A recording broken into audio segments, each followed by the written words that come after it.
So, I would like to start for the Gospel Worker Minutes. I would like to talk today about becoming genuinely interested in others.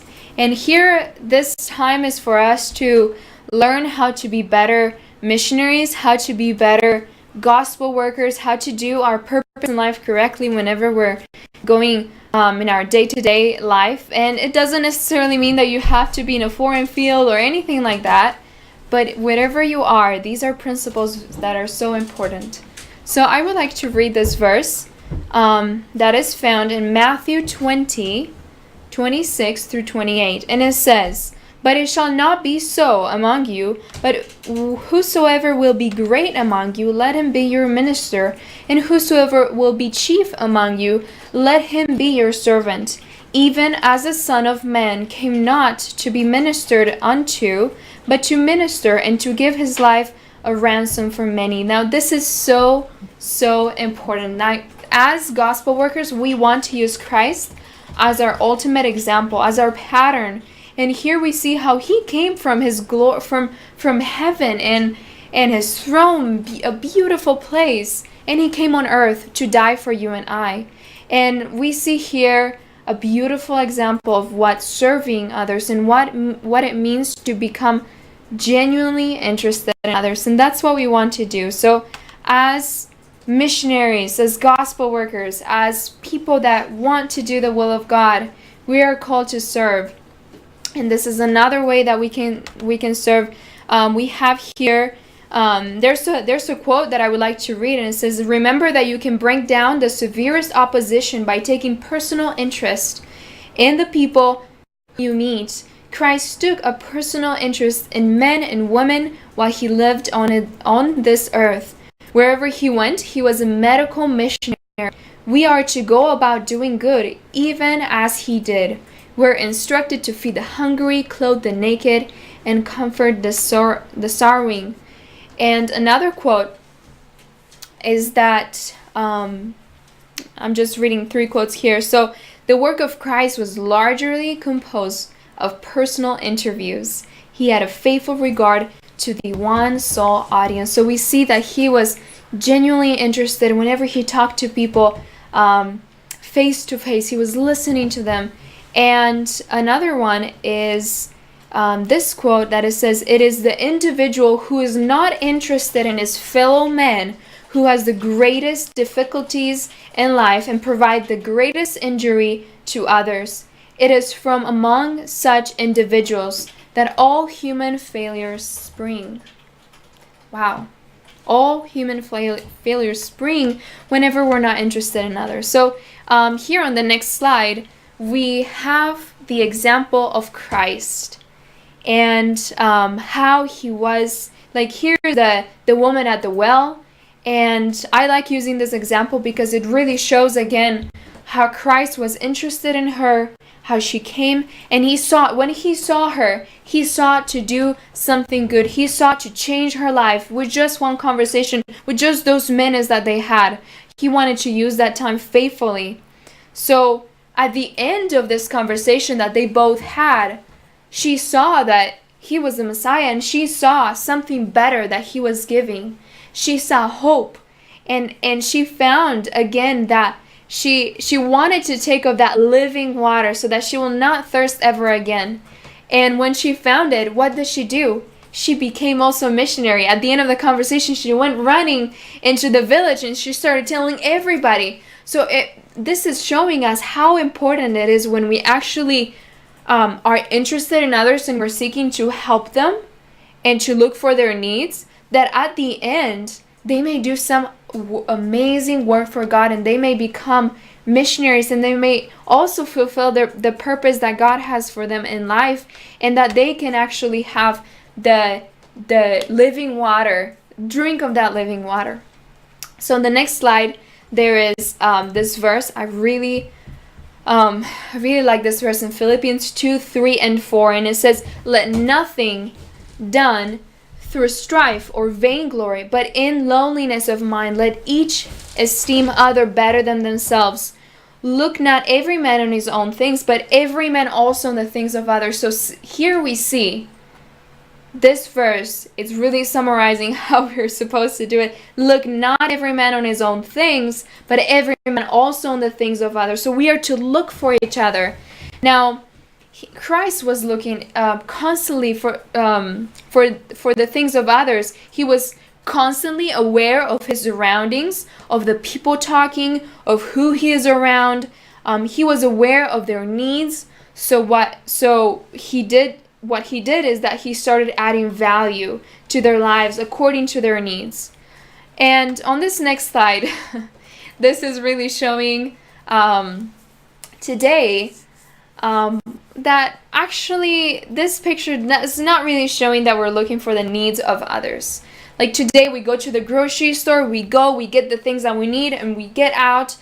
We walk on the streets, we have our purpose, we know what we need, we're looking at our interest, and we don't even realize who's around us. We pass through a homeless person, we don't even think about it. We pass through so many people that are in pain around us, and we just pass through, and there's nobody that is changing their lives. And you come back home, you make dinner, or you do whatever you need to do at home. Your children are in the home doing anything, and things like this happen very often today. And people are very distracted. People are just really looking at their own interests. But we have a mission. We have a purpose.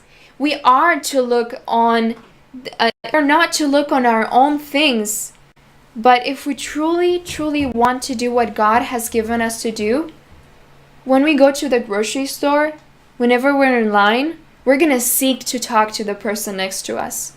Whenever we're going in the streets, we're going to seek to smile to every person that comes to you.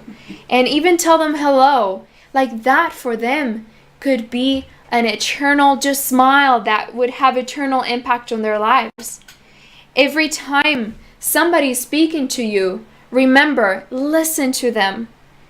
And ask them questions, relate with them, just as Christ did. He truly took that interest. He was listening more. In this next verse in Colossians 4:5, it says, walk in wisdom towards them that are without, redeeming the time. Let your speech be always with grace, seasoned with salt, that you may know how ye ought to answer every man. With this verse, it says, walk in wisdom toward them that are without, redeeming the time. Does that mean that whenever we're at the groceries, like we need to walk in wisdom, redeeming the time towards them that do not have it, towards them that do not have the living water, to them that are in darkness, to them that do not have the light? You have that light, and you can let your light shine by asking questions, by saying, hey, I really like, your shirt, and that's a great conversation starter. And that's how conversation goes. And just being able to be so intentional, and not only with strangers, but start with your family too. Whenever your family is talking to you, or whenever your friends, remember to be genuinely interested in them. Remember to actually seek to understand their goals, to understand their needs, and to be able to add value into their lives, in order to be able to truly be a blessing. But whenever we're not, we kind of fail in truly taking an interest with those around us.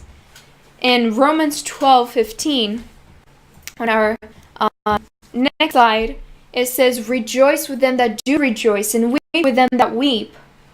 How are we going to be able to do this when we are not looking on the interest of others, when we're not walking in wisdom toward them that are without? How are we actually going to be able to rejoice with them that rejoice, to weep with them that weep?